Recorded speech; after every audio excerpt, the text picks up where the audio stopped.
เปิดเสียงทางหลักเด็กในวันนี้ครับผมโยตุภะคะวะอะระหังสัมมาสัมพุทโธพระผู้มีพระภาคเจ้านั้นพระองค์ใดเป็นพระอรหันต์ดับเพลิงกิเลสเพลิงทุกข์สิ้นเชิงตรัสรู้ชอบได้โดยพระองค์เอง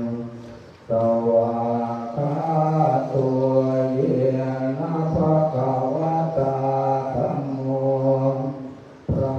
ธรรมเป็นธรรมอันพระผู้มีพระภาคเจ้าพระองค์ใดตรัสไว้ดีแล้วจงปฏิบัติโดยยัตถังภะคะวะโตสาวกสังโฆพระองค์สาวกของพระผู้มีพระภาคเจ้าพระองค์ใดปฏิบัติดีแล้วตามมายังภะคะวันตังสัทธัมมังสัสสะตังวิเมหิสักการเรหิยะถารังอาโรกิเตหิยาภิปุสยามาข้าพระเจ้าทั้งหลายขอบูชาอย่างยิ่งเพื่อพระผู้มีพระภาคเจ้าพระองค์นั้นพร้อมทั้งพระธรรมและพระสงฆ์ด้วยเครื่องสักการะทั้งหลายเหล่านี้อันยกขึ้นตามสมควรแล้วอย่างไรสาธุโนพันเตภะคะวะสุติรา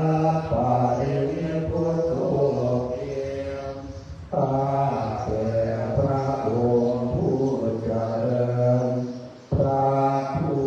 มีพระภาคเจ้าแม้ปรินิพพานนานแล้วทรงตั้งคุณอันสำเร็จประโยชน์ไว้แก่ข้าพระเจ้าทั้งหลายปัจฉิมาชนะตานุกัมปมานะ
ติปิโส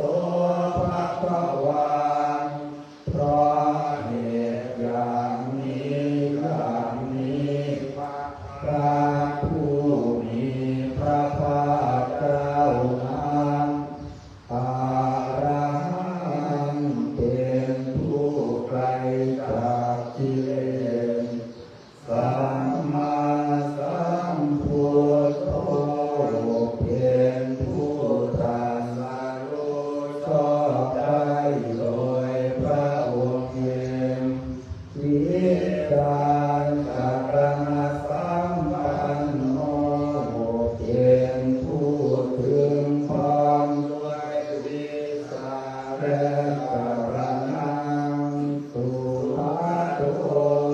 เป็นผู้ไปแล้วด้วยดีโลกวิทูเป็นผู้รู้โลกดังแจ่มแจ้งอนุตตรปุริสธรรมสารถีเป็นผู้สามารถฝึกบุรุษที่สมควรฝึกได้อย่างไม่มีใครยิ่งกว่าสัพพะเทวมนุษย์สานังเป็นตัวผู้สอนของเทวดาและมนุษย์ทั้งหลายพุทโธเป็นผู้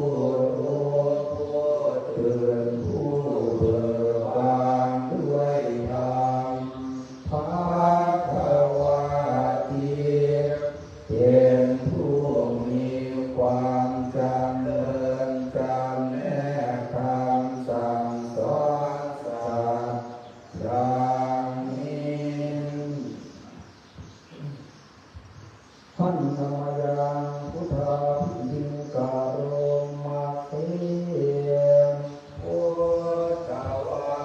ระหันตวรตาทิคุณาภิวุโตพระ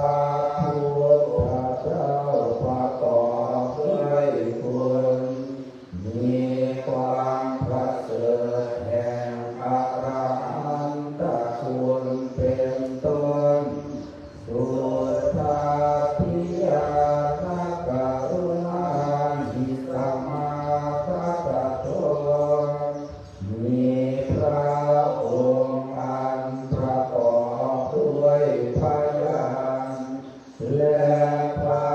กรุณาอันบริสุทธิ์โพเรสิโยสุตนะรังกามรังวสุโรพระองค์ได้ทรงกระทำส่วนที่ดีให้เบิกบานด้วยอาภิธรรมปัวให้บานวันธรรมหังธรรมรังทิรสาทิเห็นธรรมข้าพเจ้าไหว้พระชินสีห์ผู้ไม่มีกิเลสพระองค์นั้นด้วยเสียงกล่าวพุทโธโยสัพพะปานิหังสารนังเทระมุตตมังพระพุทธเจ้าพระองค์ใดเป็นสารณะอันเกษมสูงสุดของสัตว์ทั้งหลายปัตถมานุสติทานังวันทามิตังสิเลนะข้าพเจ้าไหว้พระพุทธเจ้าพระองค์นั้น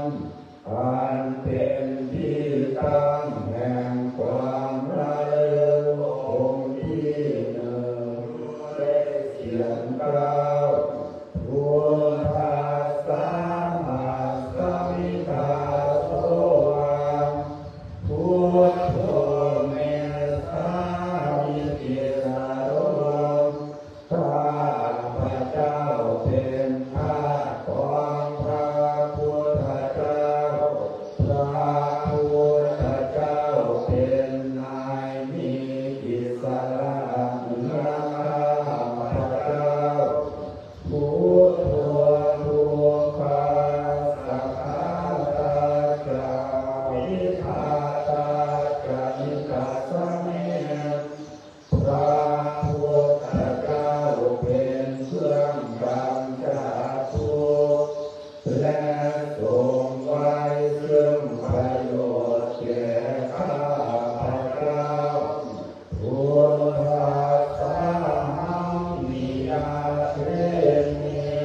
สาริยัมปิวิธัมปิทังข้าพเจ้ามอบกายถวายชีวิตนี้แด่พระพุทธเจ้าวันทันโตหังจะเอกามิพุทธัสเทวสุทังนิทังข้าพเจ้าผู้ไว้บุญจากพระพุทธเจ้าซึ่งความตรัสรู้ดีของพระพุทธเจ้านาทิเมสารนังอัญญังพุทโธเมสารนังวะรังสารณะอื่นของข้าพเจ้าไม่มีพระพุทธเจ้าเป็นสารณะอันประเสริฐของข้าพเจ้าเวเทนะสัจวัตเทนะวัฏเทยังสัพพุทธัสสะเนด้วยการกล่าวคำสัตย์นี้ข้าพเจ้าเพิ่งเจริญในพระศาสนาของพระศาสดาพุทธังเอวันธัมมาเนนะยังพุทธังปัสสุตังอิทังข้าพเจ้าผู้ไว้อยู่ซึ่งพระพุทธเจ้าได้ขวนขวายคุณใดในบัดนี้สัพเพทิอันตรายาเม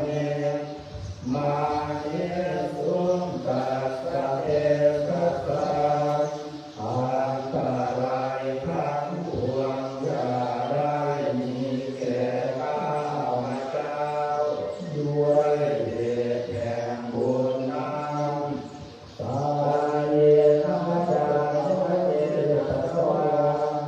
ด้วยกายก็ดีด้วยวาจาก็ดีด้วยใจก็ดีพุทเทอุปัมมังภะคะตังมะยายังการหน้าที่เพียงอันใดที่ข้าพเจ้ากระทำแล้วในพระพุทธเจ้าทุกโทปฏิปันนะตัวเตยันตังขอพระพุทธเจ้าจงงดซึ่งโทษร่วมเกินนั้นสารันตะเดสังวาริอุงวะพุทเทเพื่อการสำรวมระวังให้พระพุทธเจ้าในการต่อไปท่านนมยังมานุสติยังสาโรมาเสยังโตอาคาโตนะภาวะตาธัมโมพระธรรมเป็นสิ่งที่พระผู้มีพระภาคเจ้าได้ตรัสไว้ดีแล้วสันติโกเป็นสิ่งที่ผู้ศึกษาและป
การกล่าวคำตรัสนี้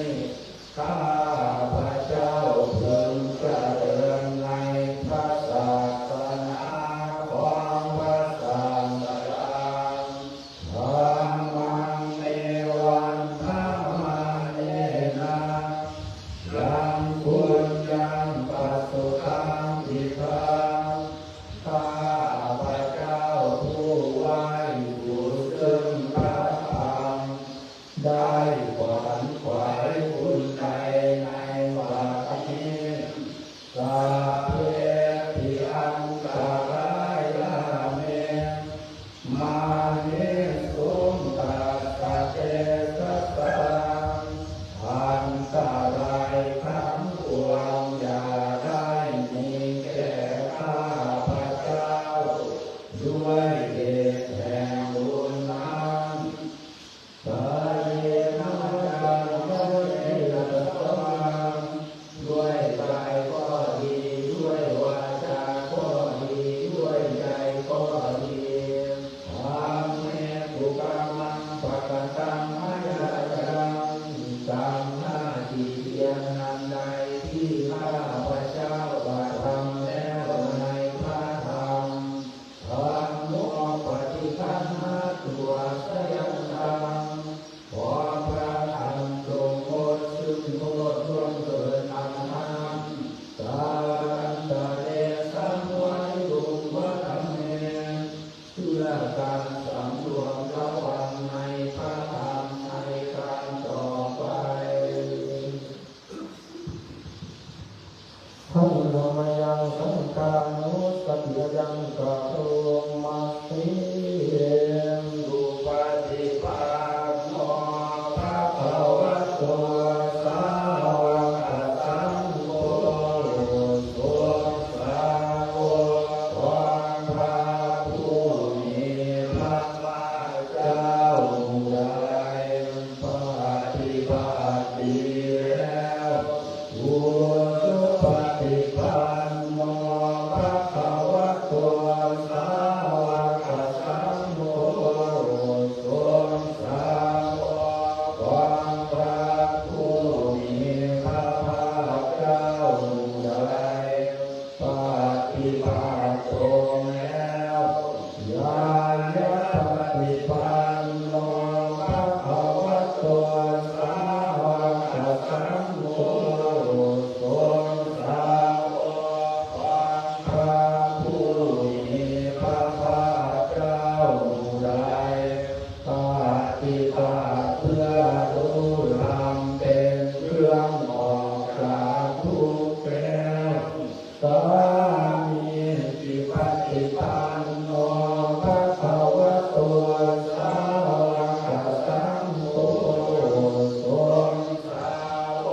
กของพระผู้มีพระภาคเจ้าได้ปฏิบัติสมควรแล้วญาติธรรมได้แก่บุคคลเหล่านี้คือสัตตาริปุริสาลูกานิอัตตาปุริสาปุคละผู้แห่งบุรุษที่ผู้นับเพียงตัวบุรุษได้แก่บุรุษเทสะภะคะวะโตสาวกสังโฆนั่นแหละสงฆ์สาวกของพระผู้มีพระภาคเจ้าอาบุญให้โยเป็นสมควรแก่สักการะที่เรานำมาบูชาปาบุญให้โยเป็นสมควรแก่สักการะที่เราจัดไว้ต้อนรับพระที่ให้โยเป็นผู้ควรรังนาทินาทานอัญชลิกานิโยเป็นผู้ที่บุคคลทั่วไปควรทำอัญชลิ อนุ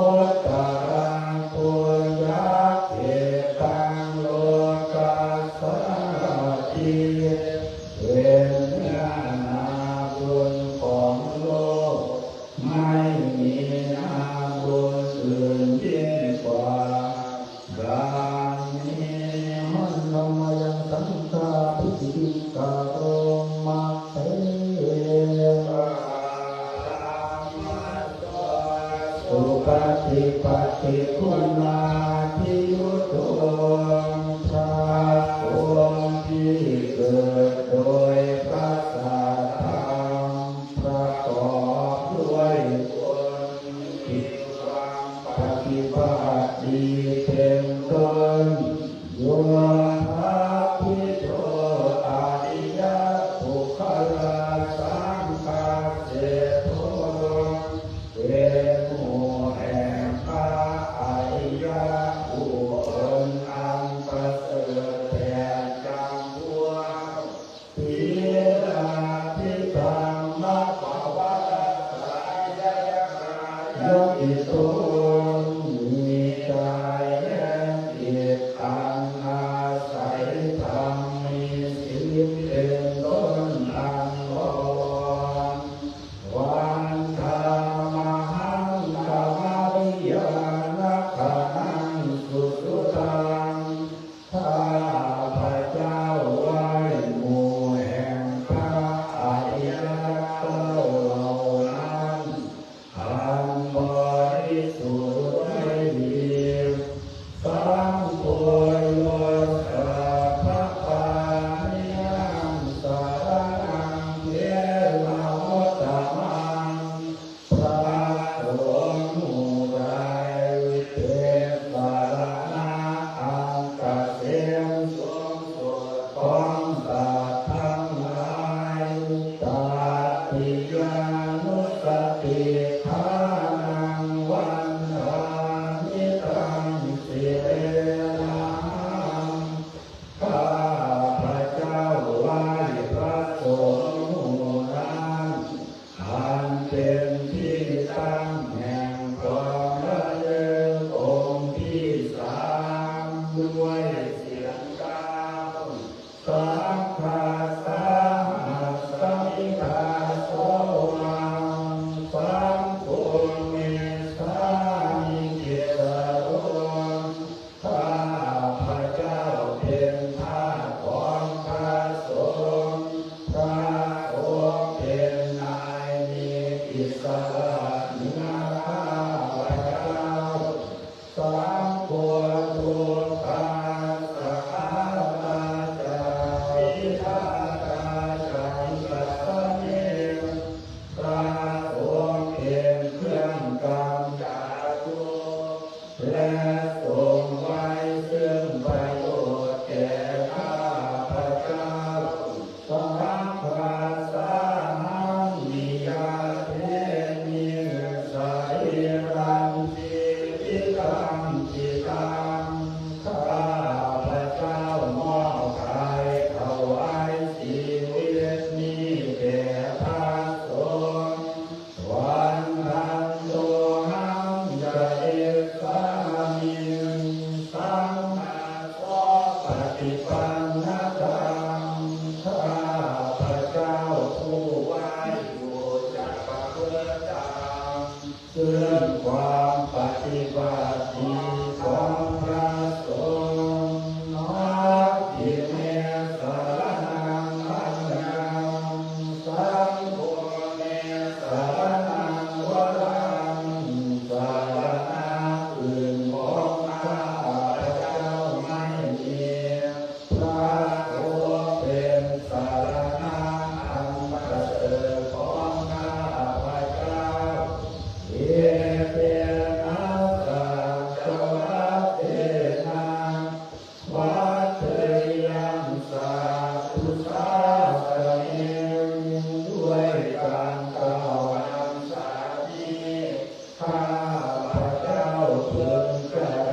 ธรรมยัง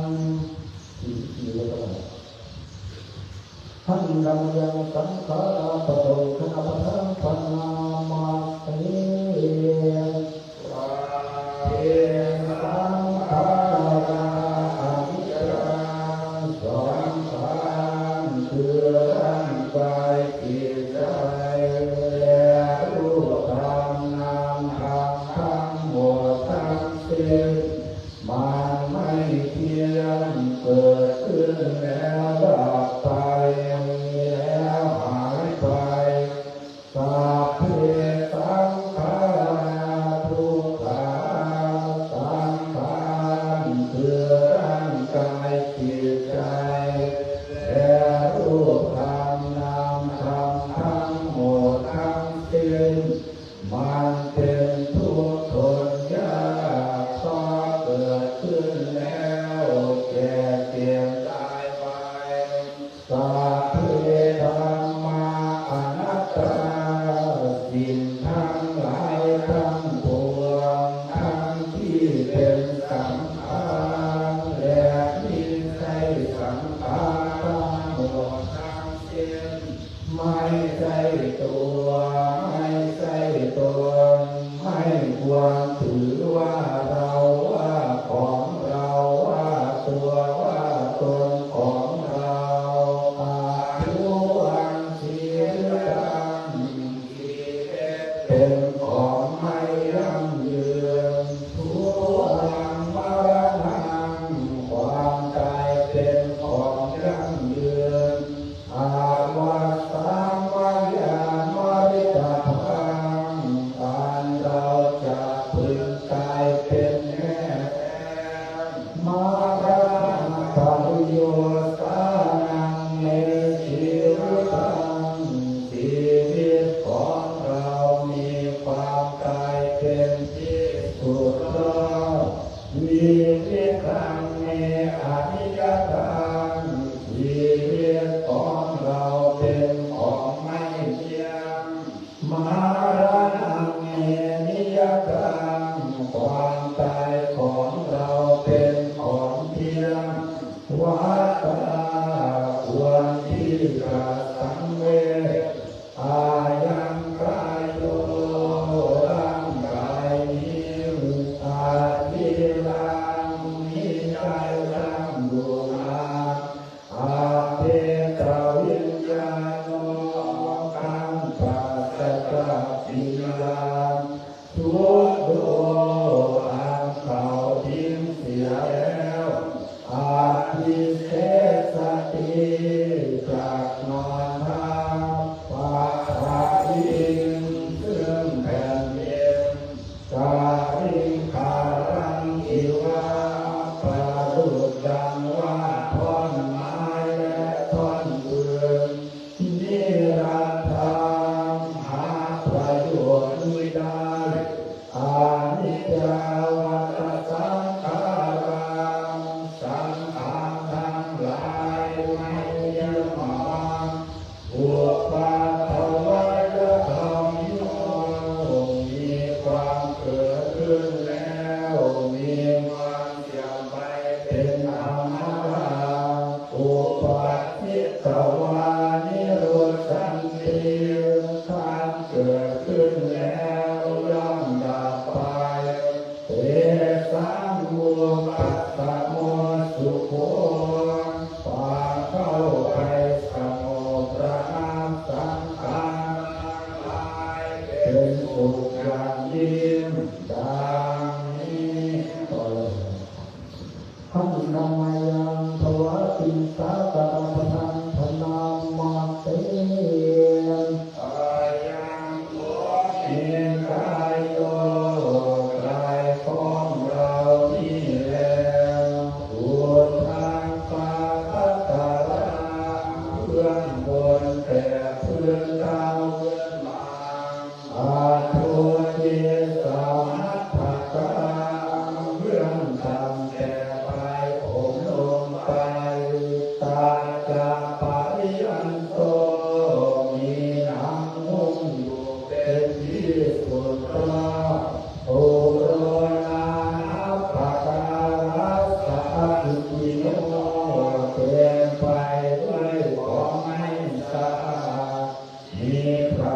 งตังกังอาทิมัตตมิงกายเยมีอยู่ในกายนี้เยสาผมทั้งหลายโลมาขนทั้งหลายนาขาเล็บทั้งหลายทางตาฟันทั้งหลายตัดตัวน้ำมันสังเนื้อนาอาโอตุนทั้งหลายอาทิกระดูกทั้งหลายอาทิมีการเยื่อในกระดูกว่ากามอาทะยังหัวใจยักกานันตายิโลมะกังพังเผือปีขากังไกปัปพะสังปอดอันตังไตใหญ่อันตะกุตังสายละไสอุทาทิยังมาหันใหม่กาลีสังขารเก่าปิดตังน้ำเดียวเทหังน้ำใจบุตรผัวน้ำเหลืองโยหิตังน้ำเลือดเทผัวน้ำเหงื่อเมผัวน้ำมันคนอาสุน้ำตาวาสามาเลวเทโลน้ำลายสิงหาธิกาน้ำโมลาสิกาน้ำมันไผ่หม้อมุตตาน้ำโมมาตะเทมาตะรุคังเยื่อในสมองเวระอายังเมกายโยกายของเรานี่อย่างนี้อุทังปาตะกะลังเยื่องบนแต่เพิ่นเท้าขึ้นมาอาโทเยสามัทธกังเยื่องต่ำแต่ปลายผมลงไปตาจะปะยันโตมีหนังหุ้มอยู่เป็นที่สุดต้องปุโรนาปะการะสะสุติโนเต็มไปด้วยของไม่สะอาดมีประการต่างๆอย่างนี้แล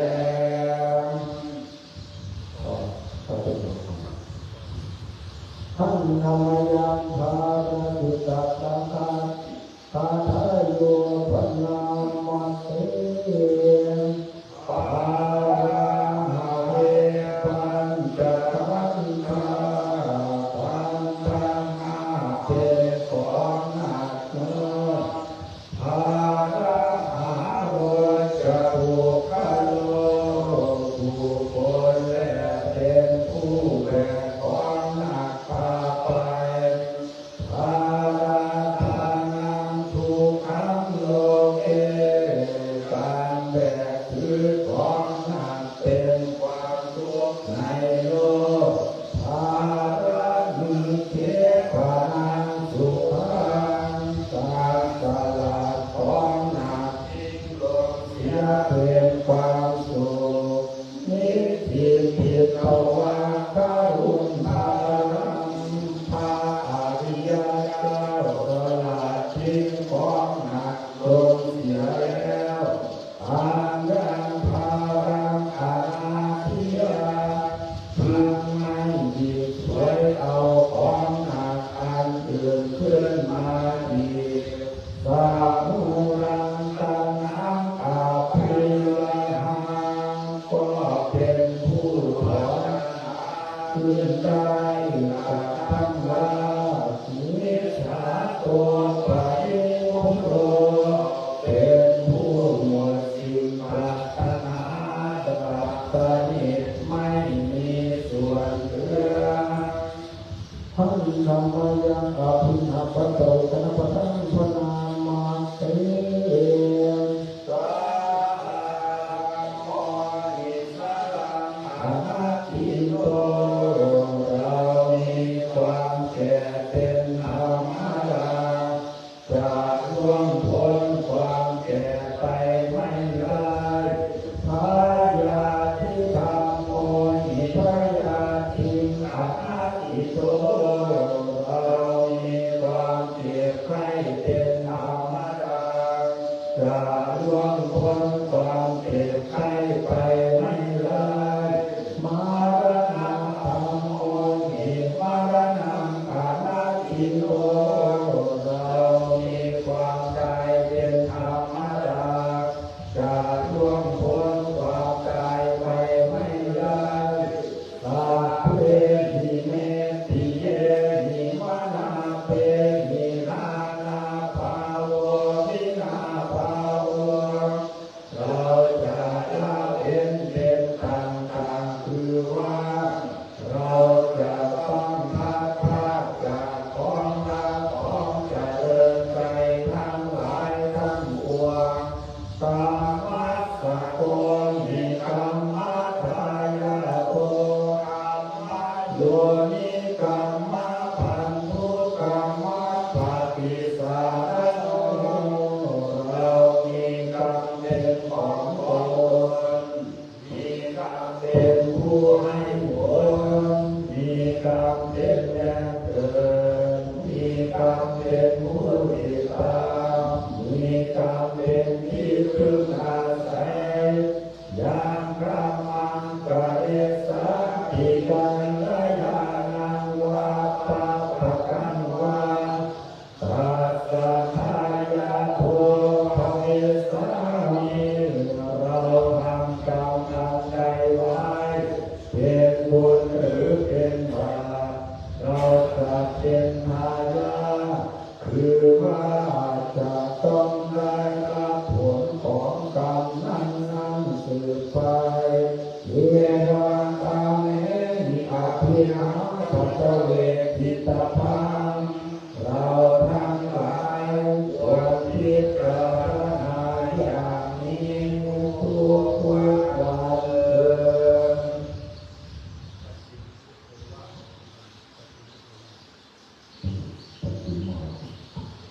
หันธรรมยังปัจฉิมาพุทโธวัฏปะทังปัจนามาเตปัญญานิพิขเวอามันตยามิโวดูก่อนที่สุดทั้งหลา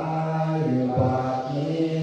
เราขอเตือนทั้งหลายว่าวายธรรมสังขาราสังขารทั้งหลายมีความเสื่อมไปเป็นธรรมดาอาปะมาเทนะสัมปะเทธาทั้งหลายจงทำความไม่ประมาทให้ถึงพร้อมเถิดอายันตถาคตาตาปฏิมาวาจานี่เป็นภาวะกลางในคำสุดท้ายของพระตถาคต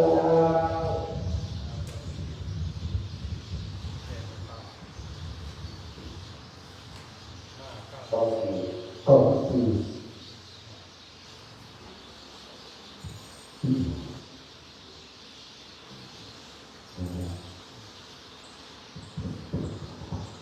หันธรรมยังเมตตาพลังกะโรมาเตอาหังสุขิโตเมีขอให้ข้าพเจ้าจงเป็นผู้ถึงสุขมี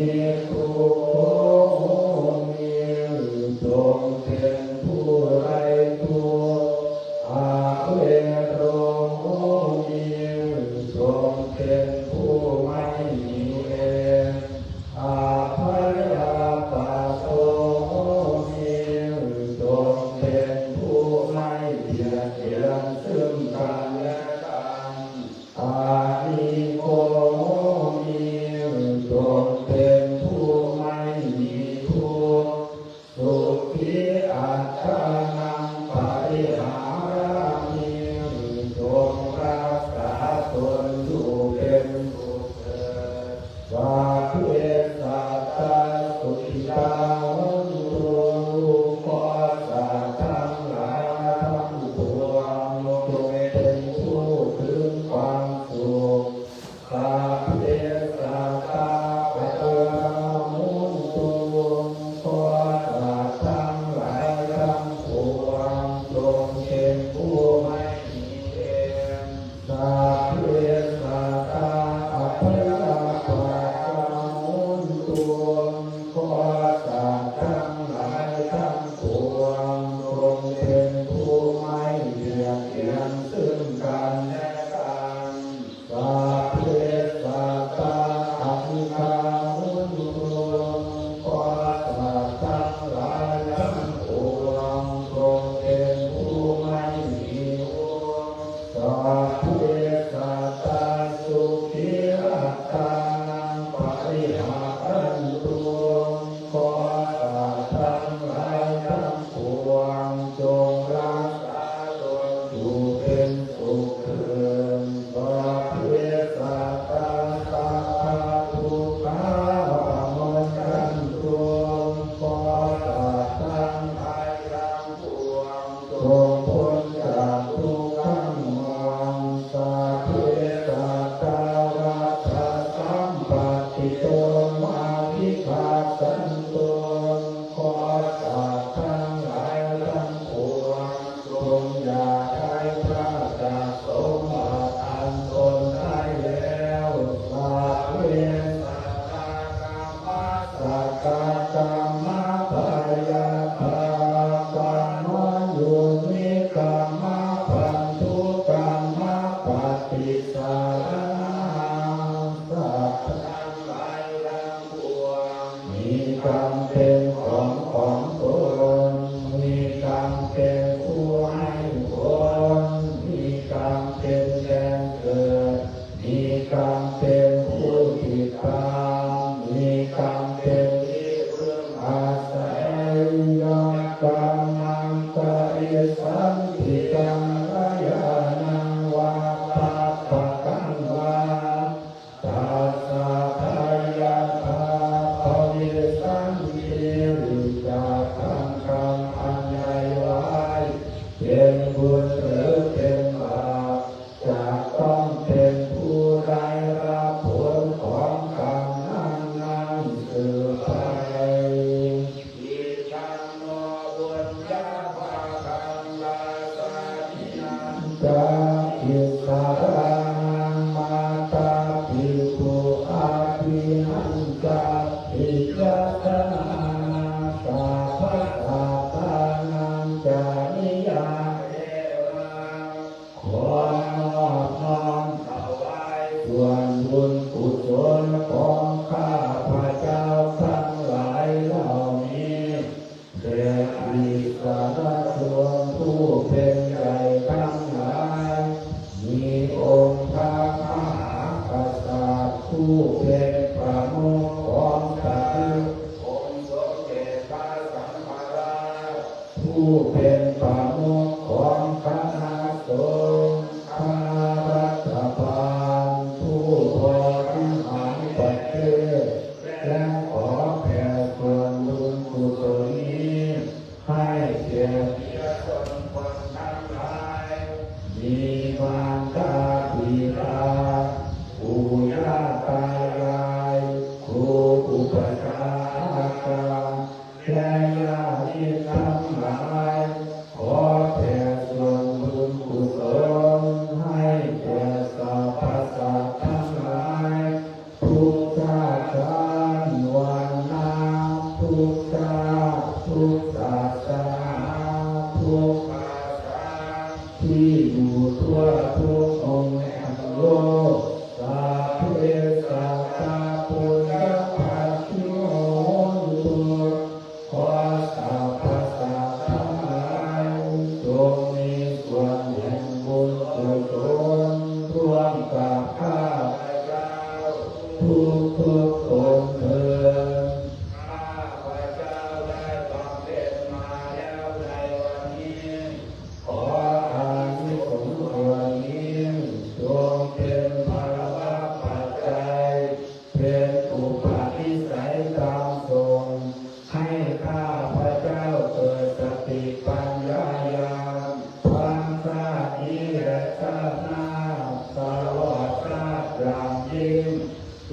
ถึงความพ้นทุกข์คือพระนิพพานเถิ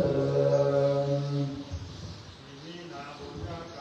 นาอุปัชฌายกุณุตตระอาจาริโยปัจจาระกรรมตาปิตาจยกัตตาปิยมามังสุริโยตันติมาราสาตุนาวันตานาราปิจาธรรมะมาราจายนาจตุโลกภาลาจเทวตายามุมิตามนุสัจจมัสสตาเวทิกาปิจาสัพเพสัตตาสุขีวัตุปุญญานิปัสสตานิเมสุขังจติวิธรรมเมสุขิปังปะเปตาโรมาตังอินาปุญญาตาเมนาอิมินาอุปิเสนะจักขิปังสุราเพเทวตังอุปาทานาเสตะนังเยสันตันเนหินาธรรมายาวานิปานาโตมามังสันตุสัพพะทาเยวายาสัจจโตภะ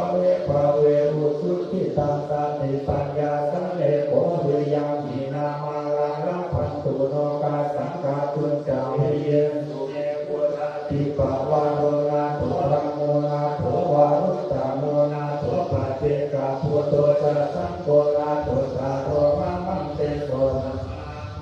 เกิดนาอาโรกาสังฆาพันตุมาภาสะปุญญานุภาเวนามาโรกาสังฆาพันตุมาติโตวันนะทัวปฏิภาณทัวสุปัสสะตังเมภาวิสุขันโตอธิปันสติอายุตังพลังวันนังสุขังกัปฏิภาณทัวทีคายุยาสวานุทิยาทายาทุปปัสสติเต